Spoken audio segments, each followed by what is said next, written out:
So the much anticipated matchup between Gervonta Davis and Ryan Garcia seems to be drawing ever closer.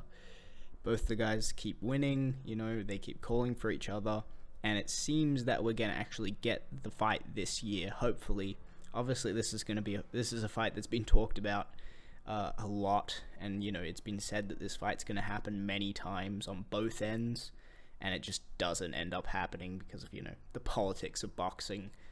One thing I love about MMA a bit more, you know what I mean? Like, there's a bit more of the best fighting the best in MMA. Whereas in boxing, it tends to, there's a lot of politics that stop that from happening. So I hope we see this fight, and I hope we see it soon while both guys are still in their prime. I don't want to see, older guys fighting each other. I want to see them now when they're both young, when they're both good. But I just thought I'd give an early breakdown and prediction because it does seem like we're going to get the fight this year, by all accounts. But, who knows? It might not happen, but just thought I'd give an early breakdown and prediction of how I think the fight will go. So it's a pretty interesting fight. Both young guys, both very talented, both have legit boxing skill, both have very high knockout rates. Ryan Garcia is very, very quick, ridiculously quick with his hands. They're both coming off good wins. Ryan Garcia just beat Fortuna, which was a good win, dominated him and finished him in, I believe, the 6th, something like that. And on the other hand, Gervonta Davis just beat Hector Luis Garcia, and before that, he beat Rolly Romero and Isaac Cruz. So they both got good wins under their belts. However, I'm going to say this. I believe Gervonta Davis has the better resume. Leo Santa Cruz, Isaac Cruz, Mario Barrios, Hector Luis Garcia. I believe that he has fought the better fighters.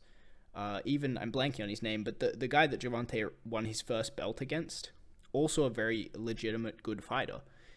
Ryan Garcia has a few less big names on his resume, or legitimate, high-level competition names on his resume.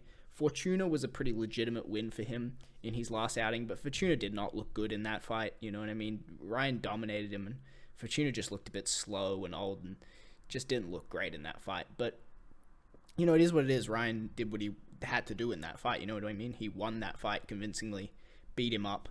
I think he showed his level in that fight, even though Fortuna probably wasn't at his best. But, I think Ryan just has a few less names on there, you know what I mean? And when he does fight these former world title challengers, former world title holders,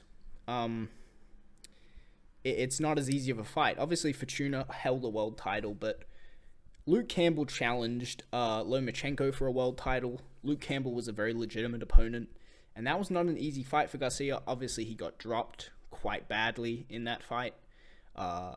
Another thing, Luke Campbell is a southpaw, and Gervonta Davis is a southpaw. So I think they match up. They match up quite well. I've got to lean with Gervonta Davis in this one.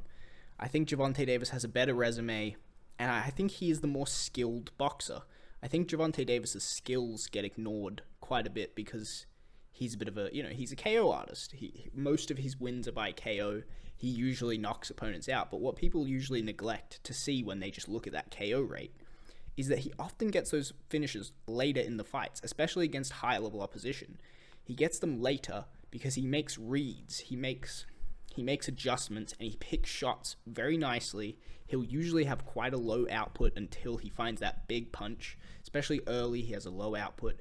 He figures his opponent out. He's a very technical and methodical fighter, and he very much fights with his brain. He's not a guy who is just pure talent, or a guy who just has heavy hands and slugs forward.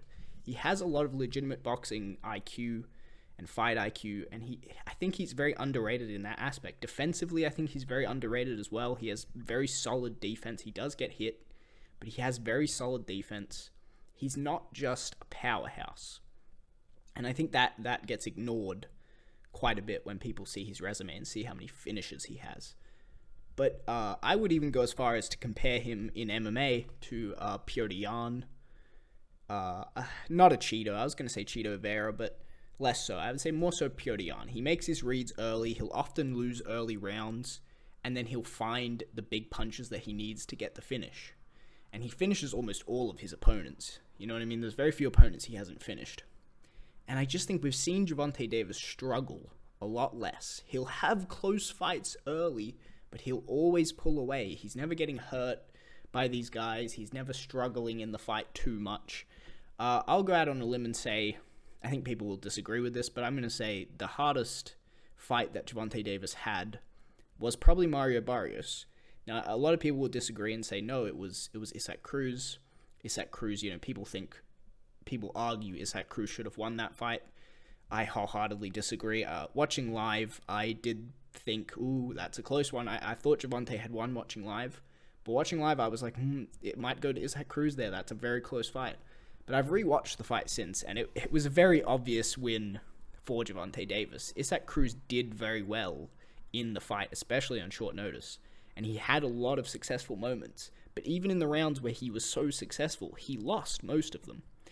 So I think he did win that fight quite comfortably, Gervonta Davis. If you actually rewatch it, I think he won most of the rounds quite obviously, and he won the fight on rounds quite comfortably. The Mario Barrios fight was pretty close up until that finish, and the finish was late in the fight. I think the 11th round he finished him.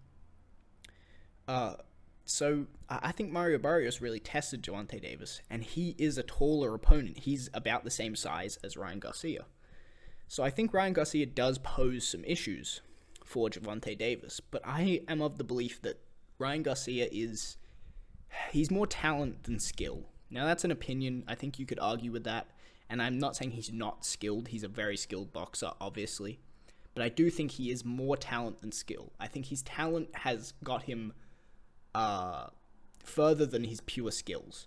I think if he didn't have some of the talents like his speed and his power, he wouldn't be as far as he is. His speed is insane. He has great left hook. You know what I mean? That's his best weapon. If you look at his KOs, there was some statistic that most of his KOs come by left hook, like almost all of them. It was a massive, crazy high statistic. Crazy high percentage of his KOs are from that left hook. So I just think he's a bit of a one-trick pony for the level he's on. That left hook is his thing. I think he's very flat-footed. He walks forward, very, very plodding in the way he walks forward. His chin is out because he is a taller guy, so naturally his chin is out a bit more. I didn't like how Campbell dropped him. I don't think that looks good for him against a big southpaw, big puncher who is a southpaw like Campbell, like Gervonta Davis. I just think he plods forward. His footwork is pretty limited.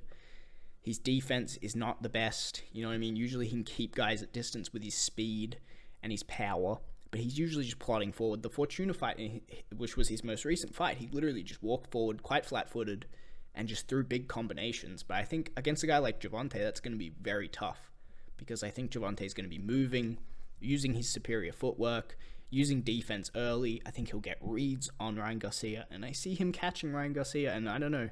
Getting dropped by Luke Campbell makes me a little bit suspicious of your chin. And on the other hand, I would say that Gervonta Davis has a fantastic chin, because he has fought much bigger men, and he has fought big punches like Isaac Cruz, you know what I mean? And he has fed very well, barely gets hurt, never been super visibly rocked, where he's wobbling all over the place. I don't think he's ever been dropped. I don't know about in amateurs. I don't think he's ever been dropped. You know what I mean? I just think there's a lot of advantages for Gervonta Davis in this fight. And I think he will catch Ryan Garcia, and I think he'll get it done by finish. I think by finish. I don't think it's going to be super early. I think probably middle to late rounds, maybe round 6, something like that. He'll get some timing on Garcia. He'll get used to Garcia's power and his speed, and he'll find a punch and put Garcia out, I think. Garcia poses a lot of problems, and I think it's a very winnable fight for Garcia if he fights smart and uses his reach, uses his length. I think he can win, but I just got to go with Gervonta Davis on that. So yeah, that's about it. See ya.